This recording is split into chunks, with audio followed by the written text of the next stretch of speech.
If you want to be a leader, you're going to be misunderstood. It's a feature, not a bug. Remember that Henry Ford said if he would have listened to the consumer, if he would have listened to people around him, they wanted a faster horse, not a car.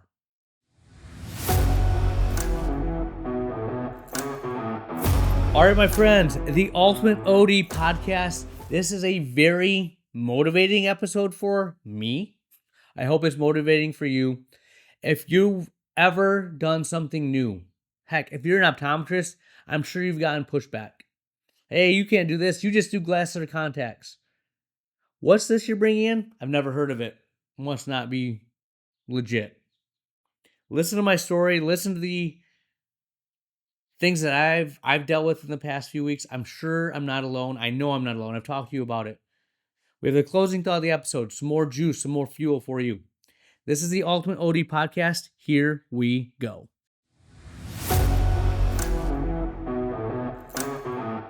All right, my friends, the Ultimate OD podcast. Thank you for the likes, the listens, all the people been communicating with me via email. I really do appreciate the comments, the likes.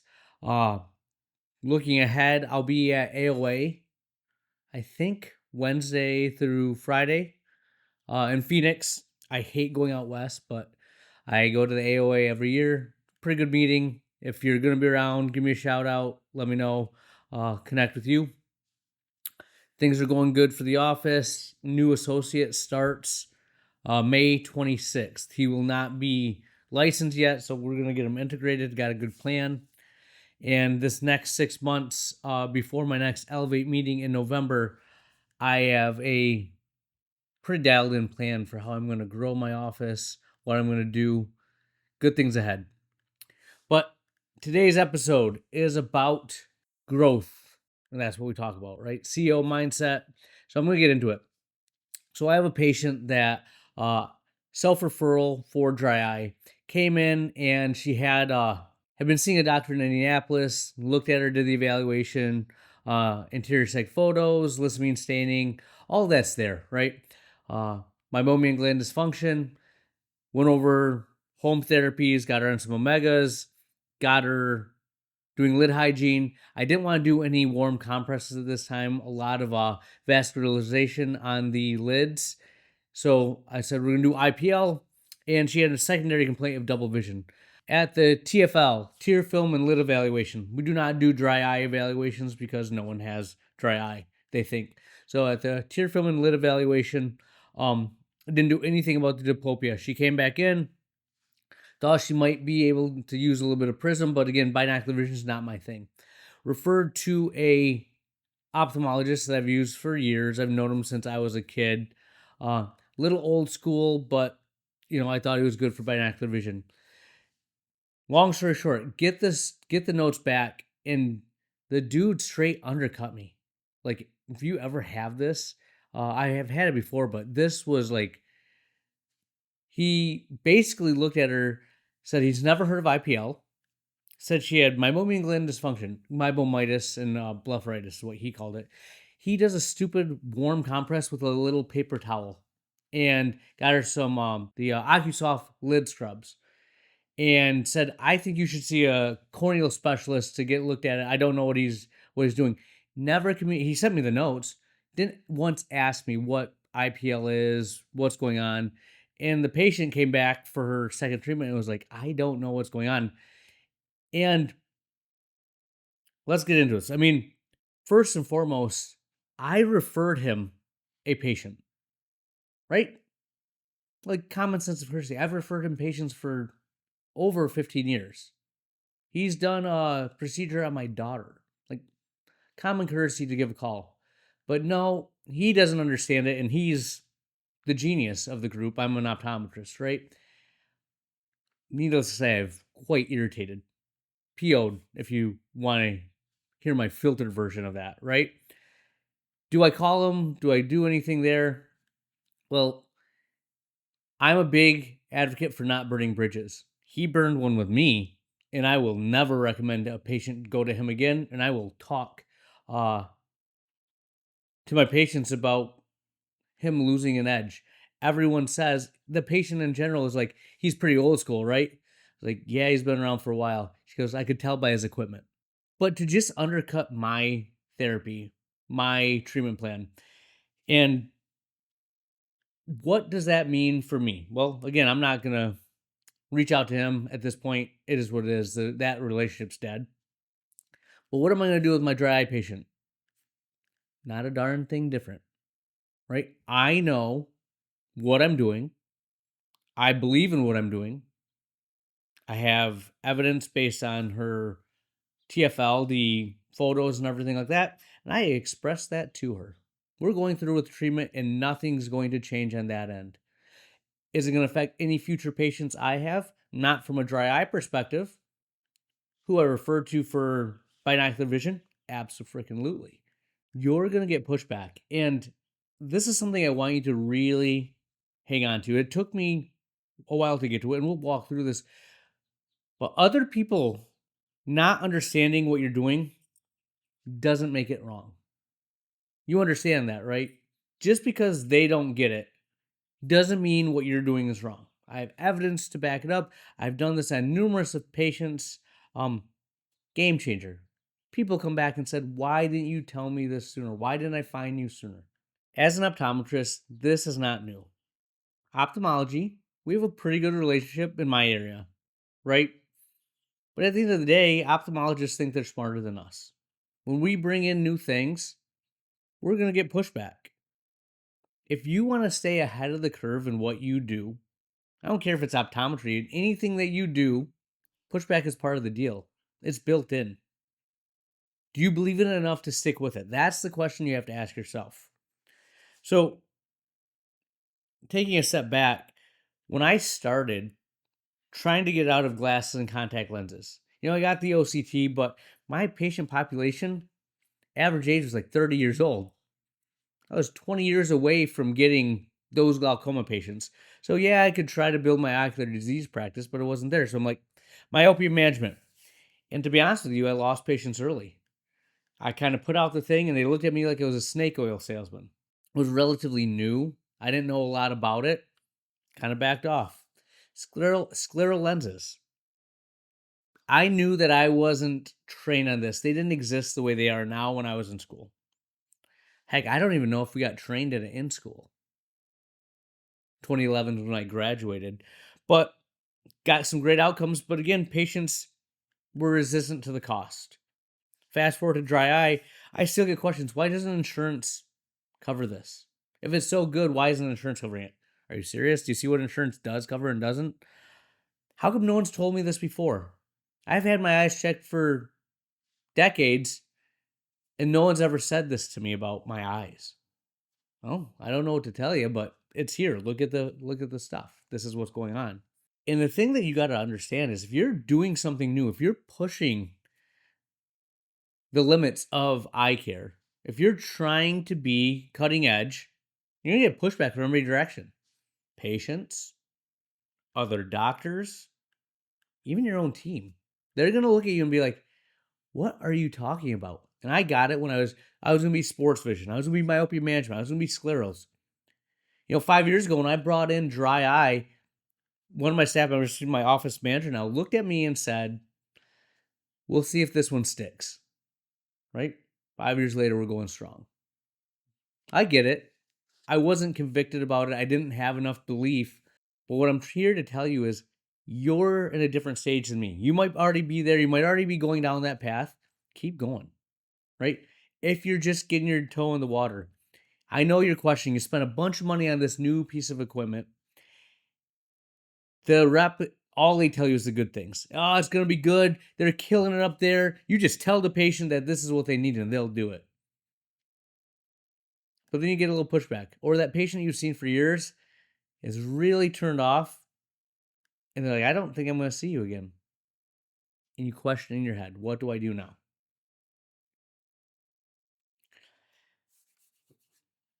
What I will tell you is this is the price of being early. This is the price of being the CEO and having a vision for where you want to go. Okay? You have to have this filter. Is this wrong? Or am I just early? Two types of pushback. Number one, you're wrong. and you need to adjust. Think about this, like you're having poor outcomes, you don't really understand it, lack of clarity when you're explaining it to a patient. My myopia management days. I still do myopia management now. I've been proven right about myopia management. Those patients I talked to 5 years ago, if they go to any doctor, and it's like the standard of care, we have the Stellus lens now. Everyone's talking about this. It's kind of mainstream. I was just ahead of the curve. But I didn't really understand it. I didn't know how it worked, in reality, and how I was gonna convey this to a patient. So you know what happened? I got very clinical. I had like a 45-minute presentation to the patient, and I was just outlining facts and this, and know what I was doing? Selling. Really hard selling them because I didn't understand it. I didn't believe it. I look at my staff members when they come in from an outside profession and they're trying to be an optical and sell glasses. Like, you're going way too in depth because you don't have a full understanding of it and you think they're seeing right through you. My myopia management conversations now are about 5 minutes. This is what we're going to do. This is how we're going to do it. I have 4 kids. I got into this because if they show any signs of myopia, this is what I'm doing for them. It's not my diehard passion, but I think it's the standard of care.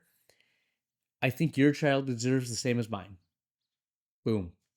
We go after it. Parents that are nearsighted, they get it. But I believe in it more now. So if you're not sure about something, you tend to back off. You get pushback and you're like, you know what? This doesn't feel right. It doesn't feel good. You either need to re-explore that thing that you're doing, revamp it, educate yourself, talk to other people that are doing it and doing it well. And I guarantee you, there's going to be a handful, whatever you're doing, that are just, man, they are, if their only tool is a hammer, everything's a nail. But if you do this enough, you get in the right circles, you'll find people that have the integrity that match yours, that know the science behind it, that are doing this and getting great outcomes for their patients. The testimonials speak for themselves. Yeah, it's new, it's different, but you're helping patients. That's what matters. So that's where you have to need to realize the second kind of pushback is you're just early. But you have a conviction. You know this is better. And that's how I felt from day one about dry eye and ocular surface disease. Because it is such a big deal. It's impacting patients' lives. And my associate is right there on board with me. The thing that I've been able to do with her is she's always believed it, but she's been a N of one. She's been in environments where she's the only one in her group that really full-heartedly believed it. She had other doctors in her own office that would tell her, yeah, we don't believe in that. That's not a thing. Me and her, like, I showed her this. I said, I'm not going to change anything I'm doing. That's what we're going to do. And she's like, dang right. She has patients that look at her, and we joke because some days I have like 6 dry eye evals, TFLs, right? And she looks at me, she goes, how's it going? I go, half the people love it. Half the people look at me like I'm crazy. I'm not going to change what I'm doing, but that's what we're going. And she just looks at me and laughs. She goes, yep, I get it. And to a T, what makes her and I better than the average bear is we get that pushback, we get that no, we get that crazy look that people think we are. Not going to change what we do because we believe in it. We know it works. Next patient we step up to, we're not changing a thing. Now, we might hone our craft. We might try to get better in how we're explaining it. And I'm always doing that with her. I'm telling her how, like OptiLift, the way that I explain it to a patient has evolved as I go, but it's helping them understand the benefits that they're going to get. It's not that I believe in it any differently. It's just that I'm finding out what the patient resonates with, what speaks to them. If your patients don't understand, you have to look at yourself. How am I explaining this? If insurance doesn't support it, does that mean it doesn't work? No. If other doctors haven't caught up, if they're not there, it doesn't mean you're wrong. You are just early. You don't need the market to validate you. It's not going to validate you. You're leading the charge, right? You just have to have conviction and belief in what you're doing. Okay, this is the name of the game. This is what we talk about with being trendsetters, with setting the bar for the business, for the industry, for the profession. The people that raise the bar are lonely. This is not something that you do with a bunch of people and peers. I look to the left, I look to the right. Very few people are doing what I'm doing.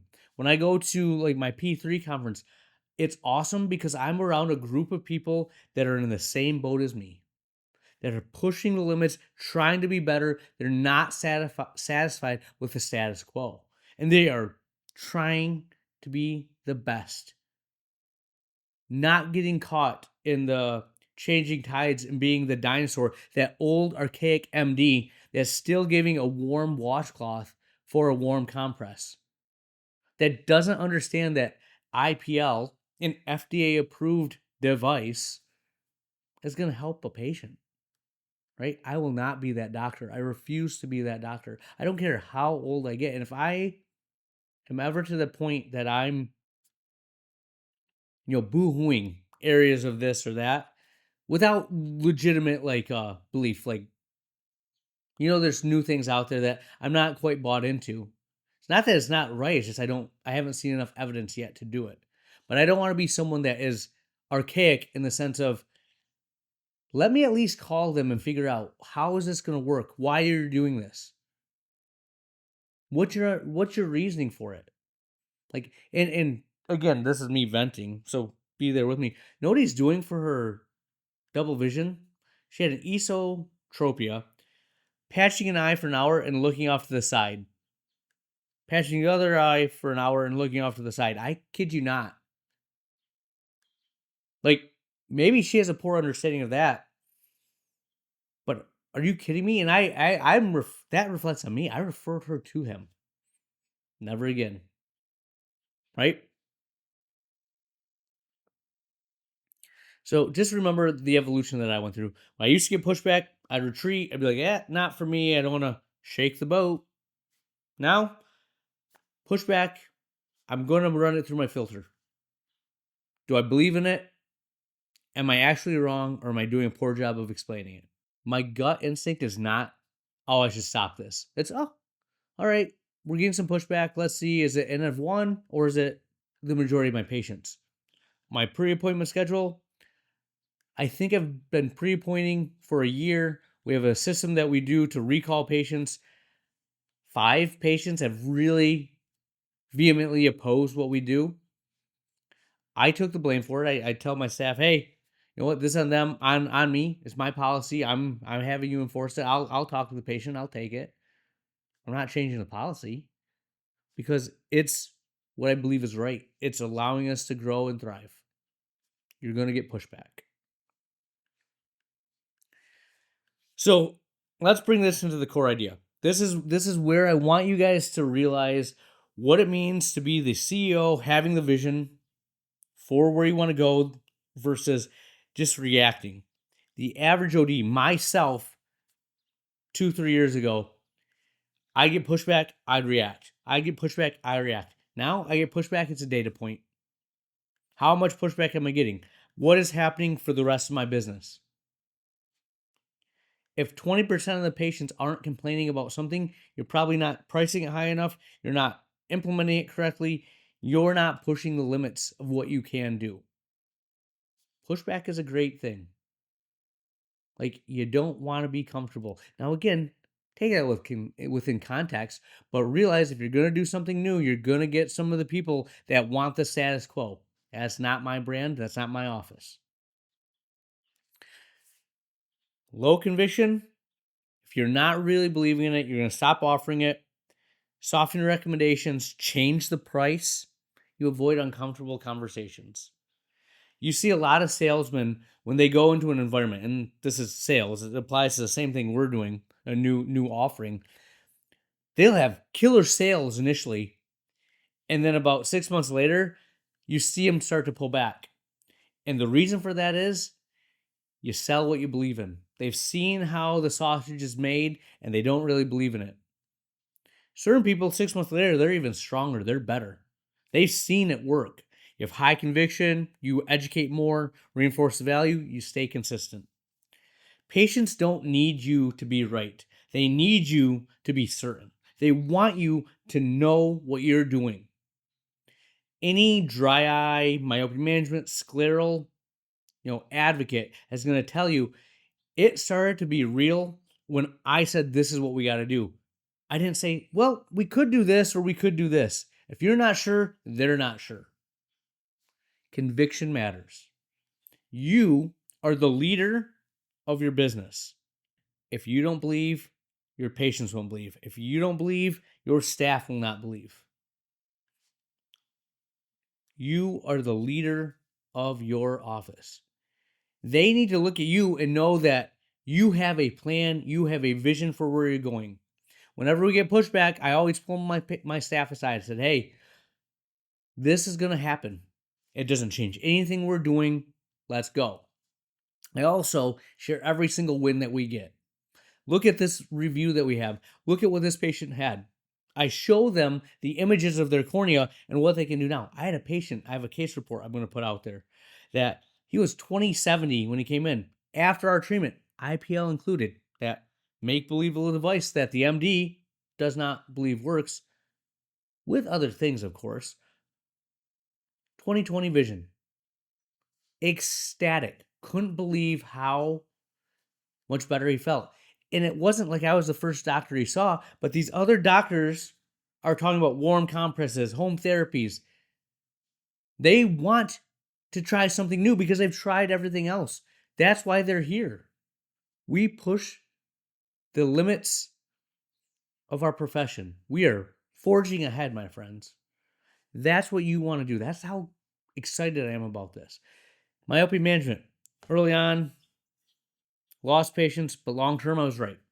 That helped validate what I'm doing with dry eye because I saw how it wasn't really convicted, even though like everyone said, the science was behind it. Highly academic people were believing in this. 7 years later, I was right. Scleral lenses. The outcomes prove their value. The pricing is not relevant for the actual clinical outcome. Couldn't see, now they can see. Now, I'm not giving enough value in my education process. If I want to do more of it, I just don't have a passion for it. Dry eye, IPL, all the devices I have, it's not a one size fits all. And that's the difference between where I was in my early dry eye days to where I'm at now. And I tell my staff, a dry eye TFL success story doesn't mean they signed up for IPL, OptiLift, Tixel, or RF, right? It's that we got them from point A to point E. They're progressing in their journey. It might be serum, it might be home therapies. I've had tons of patients that just started taking care of their lid hygiene, and they say their eyes feel better than they ever have. That's a win, right? But I know what I'm talking about makes a difference. That's what you have to believe if you're going to spend money on a huge device. If you're going to start a new dry eye clinic. If you don't forge through that pushback, you will constantly be going through the same cycle over and over again. So I kind of mentioned this, but remember, your staff is always watching. Your associates are always watching. One of the things I said to my associate from day one is, I got your back. Patients, if they ever push back on her or anything like that, like, what did you do? We do a game plan. We look at the whole situation. We come up with, like, yeah, exactly how you want to handle it, or next time let's do this. But I got her back. My staff member is trying to do something new. They might have misunderstood, or I did a poor job of training. Not gonna, like, hey, we'll fix it for this patient. Let's do it this way next time. We bring it to the attention of the staff. We got to have their back. You are the most educated for the process going into it from a whole overall business perspective. There might be people that know more, like my associate. Clinically speaking, I'm pretty good. I know what I'm talking about. She's dialed in. From a business perspective, I have more view on the process. From the staff to the patients to the billing and all that. She doesn't need to know that. That doesn't need to weigh down her focus. I'll guide it in the right direction. But they need to know that you have their back and that you're going to help them get there. We work on this as a team. You have to lead your team. If you're unsure, your entire office is going to be unsure. And they're not going to believe in it. Make sure you believe. Now, the honest truth. This is the real. This is where it scares people a little bit, right? You're going to lose patience. People are going to question you. Some doctors that you respect that are higher up than you aren't going to get it. Does not mean that you are wrong. Your fellow business owners that have very successful businesses, at times, they're not going to get it. They're just not going to see what you see. And that's not a bad thing. Listen to my last episode. I talked about that. I love having that sounding board. I love having that filter. I've had people question my tenacity, my drive, my focus for Rejuvenation Dry Eye Center, RDEC. How aggressively I'm going into that, but it's growing, it's working. Other doctors are referring to us. And I kind of laugh and look at myself like, hey, it's working. Jokingly, right? Like, who would have thunk? Like, you, moron, for the past 5 years have been beating us into our heads that this is going to work. And I have that belief that it's going to, but I also, don't know when. But I keep forging ahead. Okay? If you want to be a leader, you're going to be misunderstood. It's a feature, not a bug. Remember that Henry Ford said if he would have listened to the consumer, if he would have listened to people around him, they wanted a faster horse, not a car. Right? I just thought that was a relevant thing to think about. Sometimes you are going to see things that other people won't quite get. They don't have all the information that you have. It doesn't mean you don't seek their counsel. It doesn't mean that you don't take it and filter it and question yourself. I definitely think you question yourself. But if you really believe in it, if it's authentic, you'll come back every single time with this is the right way to go. Now, again, you'll refine it. My dry eye process, my dry eye clinic has been refined numerous times, almost on a daily basis. Little things that we can do better, that we can slightly improve. That's different than just saying, hey, we're not doing that anymore. My conviction for my ability to fit sclerals, we don't do them anymore. I think they are great medical devices. They do a great job, but it's not worth my time, effort, and energy. Not worth my staff's time, effort, and energy. My associates, if they want to do it, they won't be doing it at my office. We get that. We have all our chips in another basket. Just nature of the beast. That's what I get to do. And I convey the reason, the why, and they're on board. Got to get your team to believe. You got to get consensus.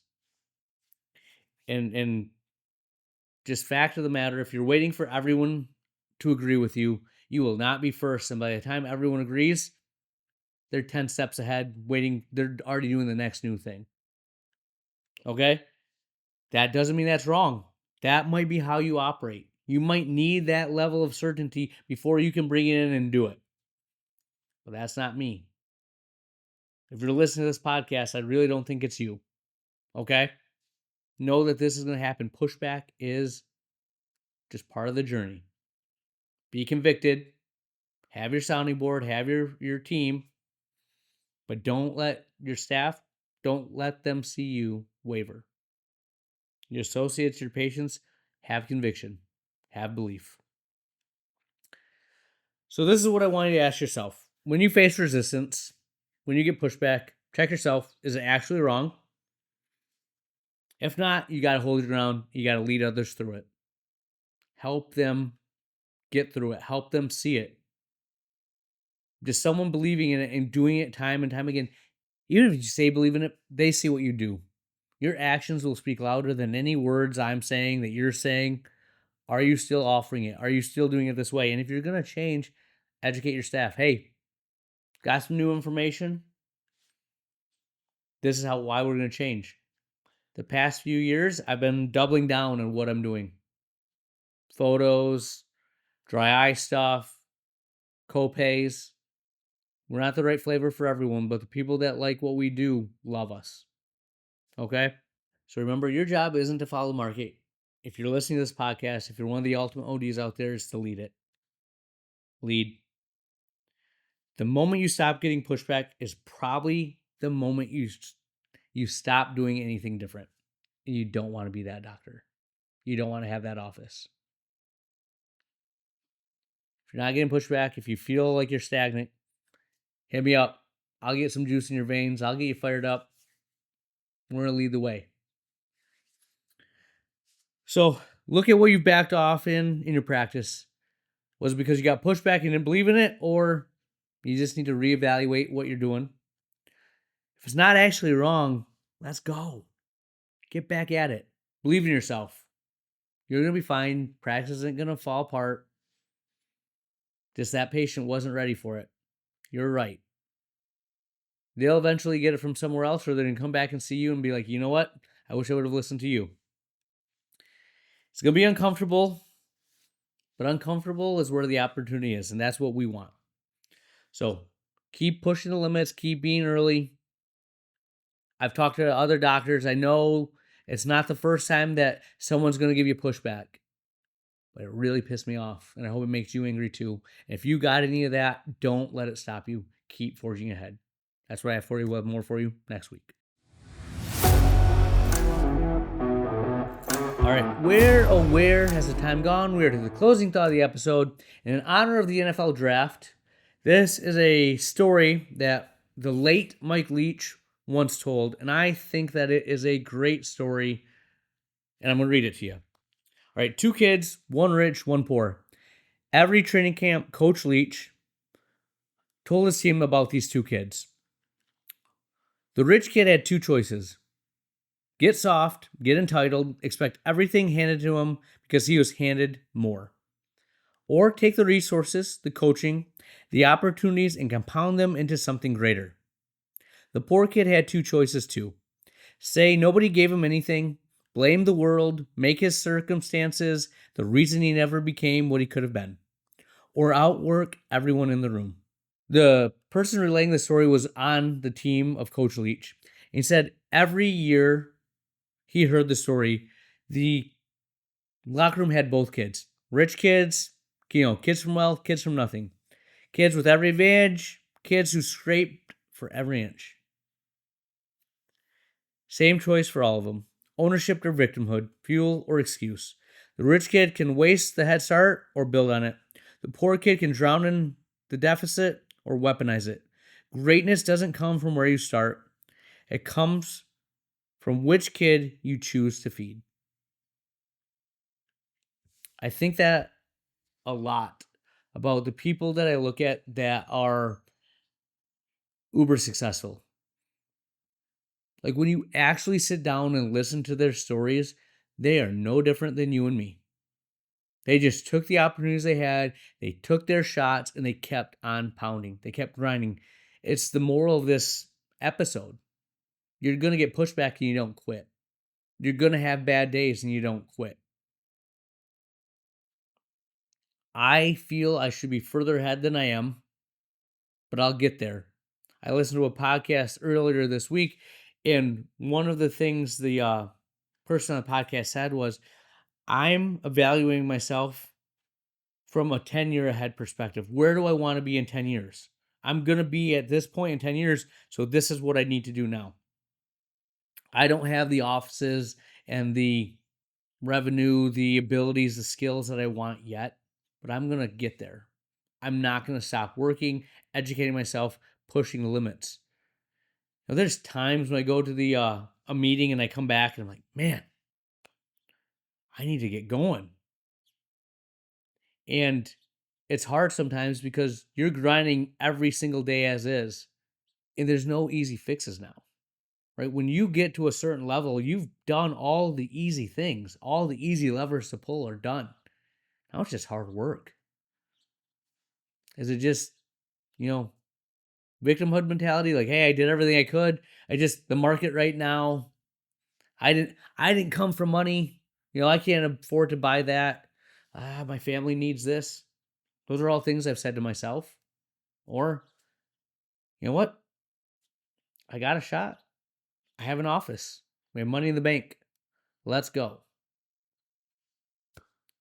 What person are you? Are you in the advantage that's not going to take advantage of it? You come from a little less? You're like, hey, you just didn't get the opportunities? Both people can be successful.